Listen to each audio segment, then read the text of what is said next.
Travel to paradise for less.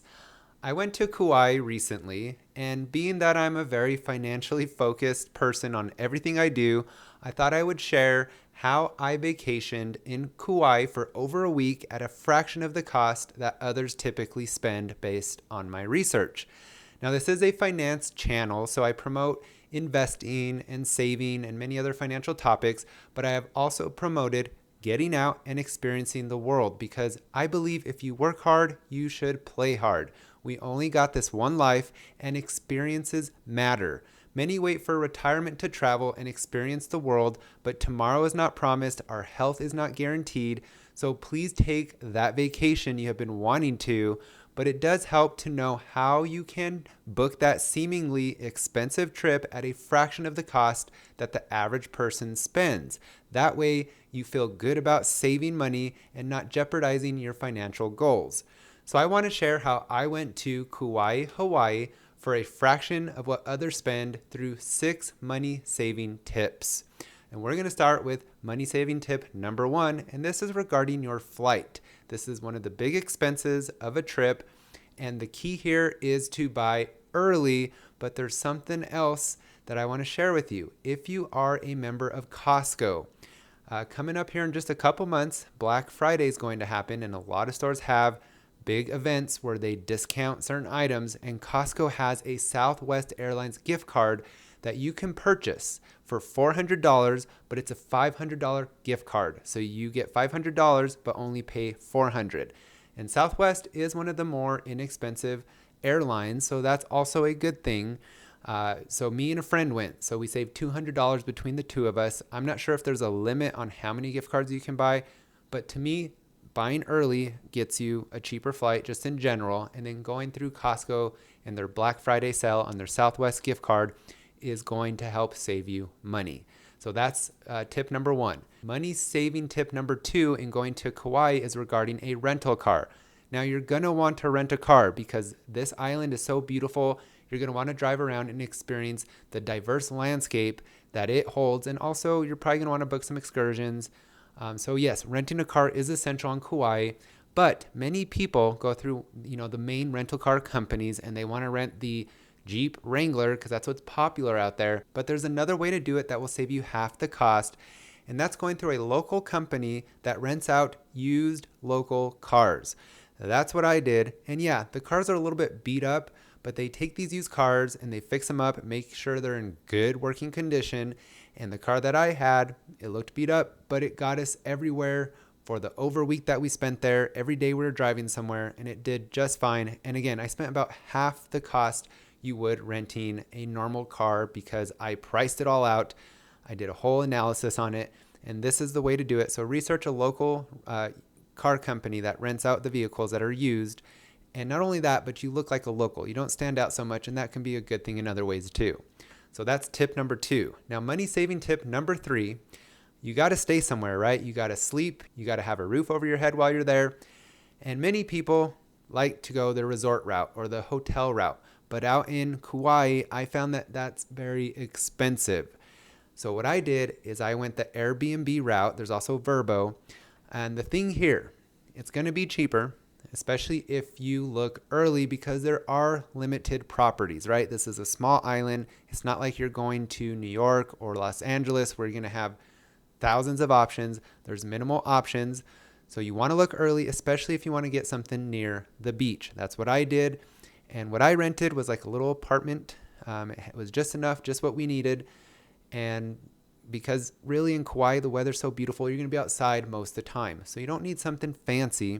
If you want to go that route, that's fine, but you're going to end up paying a lot for it. So I think the Airbnb/Vrbo route is the way to do it, but be sure to book early so you get a good spot, a good location that you want. So that's money saving tip number 3. The money saving tip number 4, you're going to want to have some fun out there, right? So you're going to want to book some excursions, and you're going to want to do that early so you can look for deals. These companies are constantly putting out deals.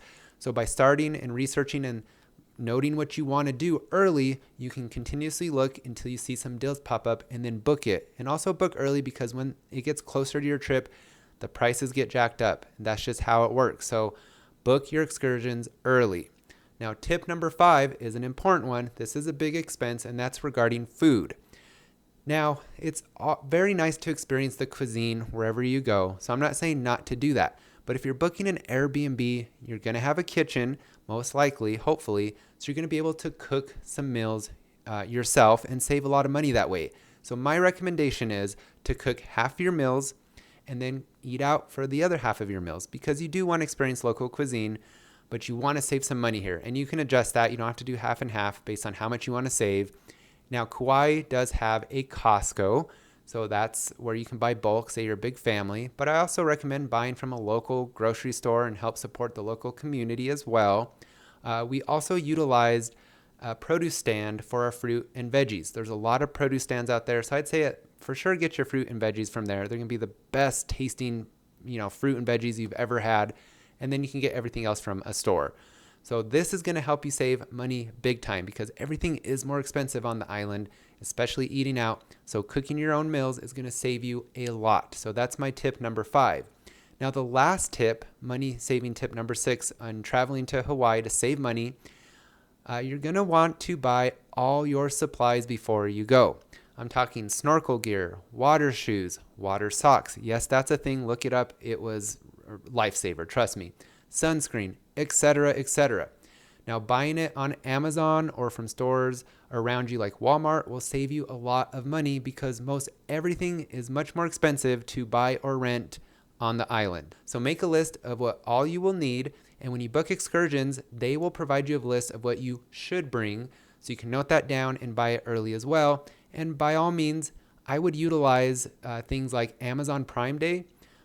There's always some sale going on for some holiday, and if you're starting this early, you'll be able to utilize some of those and get really good deals. And this will save you a lot of money on the supplies you have to take out for your excursions and just your trip in general. So that's why I say too, with a lot of these tips, there's a benefit to buying early, because then you can build up your savings back up. So you might buy your Airbnb and your flight right away, and then you can save money in another month or two. You can start booking those excursions, so on and so forth.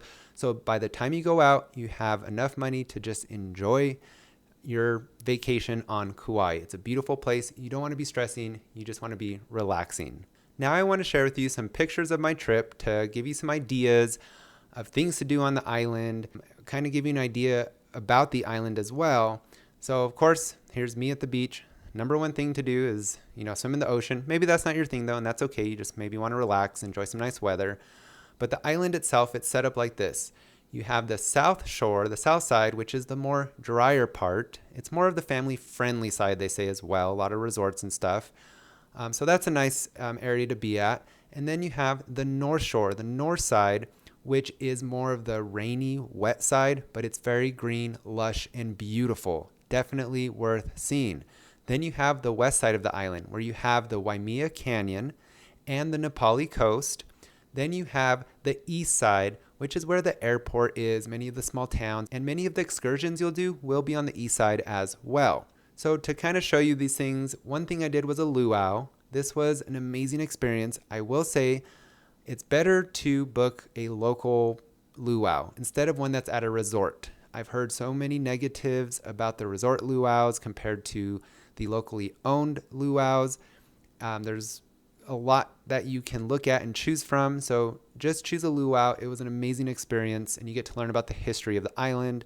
One thing I will point out is there's a lot of chickens and roosters on the island. Yes, they make some noise, but to me, it didn't bother me. It actually was kind of peaceful. It felt like I was on a farm. It kind of was a nice feeling, but just be aware of that. Our guide joked that the number one predator of the roosters was the Jeep Wrangler, but regardless, they're everywhere. Just be aware. Then there's Spouting Horn, which is on the south side. So if you have a little bit of time to kill, this would be a great thing to go do. You'll see here, due to the volcanic rocks and the ocean's pressure as it pushes up against the rocks, it creates a big pressure of water that shoots out of some of these holes, and it is really cool. It makes a cool sound. It's just a cool spot to stop at for maybe 30 minutes. And then this will be a day trip. So there's the Waimea Canyon / Nepali coast, but the Waimea Canyon is called the Grand Canyon of the Pacific. It's a huge canyon. Of course, not as big as the Grand Canyon, but trust me, it's still gigantic. And you'll see here, there's even random waterfalls falling off the canyon sides. It's beautiful. If you drive all the way on this road to the end, you'll be able to see the Nepali coast from the land side of things. Now, this can also be seen by boat or helicopter or a pretty brutal hike from what I've heard. But you can also do it from just driving up on your day trip to see Waimea Canyon. You go to the very end and there's a lookout towards the Nepali coast. And let me tell you, I could have stood there and stared at this all day. It was just that beautiful. So be sure to see the Nepali coast however you can. It's voted one of the best coastlines in the world pretty regularly. So definitely put that on your list. An excursion I did was kayaking. So it was a kayaking trip. Then we did a hike to a waterfall. And the waterfall was beautiful. We spent some time there, ate some lunch, and then we kayaked back to our vehicles. And so it was a really great excursion. I recommend doing this as well. Just research some companies. And then I did water tubing. This was a lot of fun. It's water tubing through sugar cane canals. They tell you the whole history of it. Amazing staff and guides. A lot of fun. And then the North Shore. You definitely want to do the North Shore at least one day. On the North Shore, you'll see random things like this cool cave. But to me, I saw the most beautiful beach I've ever seen in my life. I got to swim in it, look at that water. It's like you can just eat that water. It looks so tasty. A beautiful thing to experience. Now, as far as food goes, on the South Shore, I just want to point out two things. There's a Mexican restaurant called The Crack. Yes, it's a funny name, but it's actually a really good little hole-in-the-wall place. And then there's something called Puka Dog, and that's the Hawaiian hot dog. So it's a hot dog infused with some sauce and wrapped in a Hawaiian bun. And it's definitely not the healthiest thing, but it's definitely tasty and something you can say, at least I had a Puka Dog. So overall, this is how to afford a trip to Kauai for a fraction of the cost others typically spend without jeopardizing your financial goals, because that is super important as well, but you have to have experiences, which is also important. So reach out with any questions about my trip or maybe some ideas for you. I'd be happy to help you and answer any questions you may have. If you have any other money-saving tips for a trip to Kauai or in general for any trip, please do share so we can all save money on our experiences. With that said, have a great day. Subscribe for more content. Mahalo.